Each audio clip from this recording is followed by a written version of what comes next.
Good evening, and welcome back to the Poe Museum. If you're watching this, you probably know that Edgar Allan Poe is a great writer, responsible for such literary classics as The Telltale Heart and The Raven. But what you might not know is that some of his University of Virginia classmates weren't sure if he would become a poet or a painter. If Poe had become a visual artist, just what kinds of pictures would he have made? What kind of subjects would he have depicted? Well, let's find out in tonight's installment of the Curator's Crypt.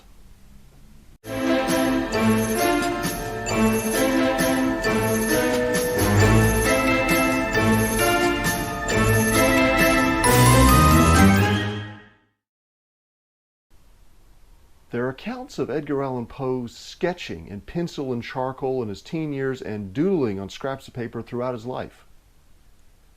But all these drawings have disappeared over the years. This is a copy from the Poe Museum's collection of a sketch that Poe was said to have done in his teen years of his girlfriend and first fiancée, Elmira Royster. And he actually mentioned just such a drawing of her in one of his letters. So we know that at one point this drawing did exist, we just don't know where it went. And because we can't see the original drawing, we don't know how accurate this copy is. Over the years, a few other drawings have turned up that have turned out to be complete forgeries. And that brings us to this painting, The Falls of the James. The Poe Museum bought it back in 1927 because they believed that it was the work of Edgar Allan Poe. Why? Because it's signed Poe right down here in the bottom right corner. Never mind the fact that it doesn't look anything like Edgar Allan Poe's authentic signatures. Later we were able to analyze this under magnification and find out that the signature is a whole lot newer than the rest of the painting. Meaning that a forger came along, picked a suitably old, creepy painting, and put Poe's name on it to fool people. And it worked. We actually have a file here at the museum of other similar paintings with that same suspicious signature on them. We don't know who wrote it, but we're pretty sure it's not Edgar Allan Poe. But check this out. Two different Popographies published in the 1920s, this by Hervey Allen, this by Mary Phillips, both contain reproductions of this painting said to have been the work of Edgar Allan Poe himself. You've probably never seen this before because we've never been able to prove its authenticity. How would you like to take a look at the original? It's right here in the Poe Museum's collection. Here it is. A tiny watercolor of a weeping woman with a letter there at her feet. It's gone by several names over the years: the disconsolate, the forsaken, the fatal letter, the farewell letter. We have no idea what Poe called it. Here's what we do know. During the summers of 1848 and 1849, Poe spent a lot of time in the Richmond, Virginia studio of his friend, the artist Robert Matthew Sully, who was painting a portrait of Poe and also composing a picture inspired by Poe's poem, Lenore. Don't bother Googling them. We don't know where they ended up. We're pretty sure that neither painting still exists today, but if you do find them, be sure to send them to the Poe Museum. Anyway, Poe died later that year in 1849 on October 7th. 6 years later in 1855, Robert Matthew Sully died in Buffalo on his way out west. It was his granddaughter, Julia Sully, who found this little watercolor among his things.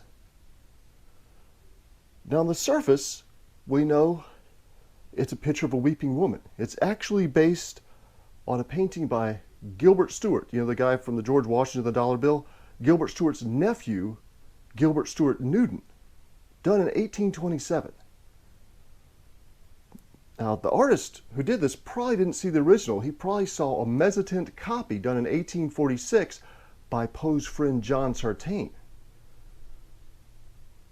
And whoever did this The folds in the drapery, the proportions, they don't look like the work of a professional artist like we'd expect to see from Robert Matthew Sully. So people got to wondering, who did paint this? And then Julia turned it over. Right there in a handwriting kind of resembling Poe's, the signature Edgar A. Poe. Underneath it in a different handwriting, from Edgar A. Poe.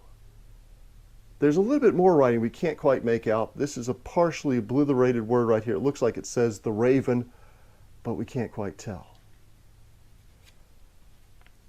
So those two biographers back there, Mary Phillips and Hervey Allen, they thought Edgar Allan Poe must have painted this.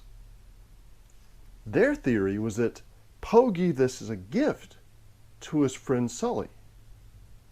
There's another competing theory out there that maybe Sully painted this and gave this to Poe as a gift, and that after Poe died, he was able to retrieve the painting. But then why doesn't it say to Edgar A. Poe on the back? And why doesn't it say Robert Matthew Sully anywhere back here? It's still a mystery just who painted this. We can't prove that Poe did or didn't paint it. And we're not even quite sure about that signature on the back. But why on earth would he paint a picture of a weeping woman? I mean, most people don't have pictures of weeping women in their homes. Well, Poe had this theory about beauty. He said that a poem should be beautiful. And how do you know what beauty is? You can't measure it. You can't define it. He said you can feel it. He said beauty is that which stirs the sensitive soul to tears. So beauty comes with a touch of melancholy. Just like this picture. So by Poe's definition, this is a beautiful picture. So what do you think? Did Edgar Allan Poe paint this? Let us know down in the comments. And thanks for joining us this week. And if you'd like us to help preserve precious Poe paintings like these, why not become a patron and support the museum at patreon.com/PoeMuseum. Well, thanks for joining us. And as always, I leave you with more gratuitous footage of the Poe Museum cats.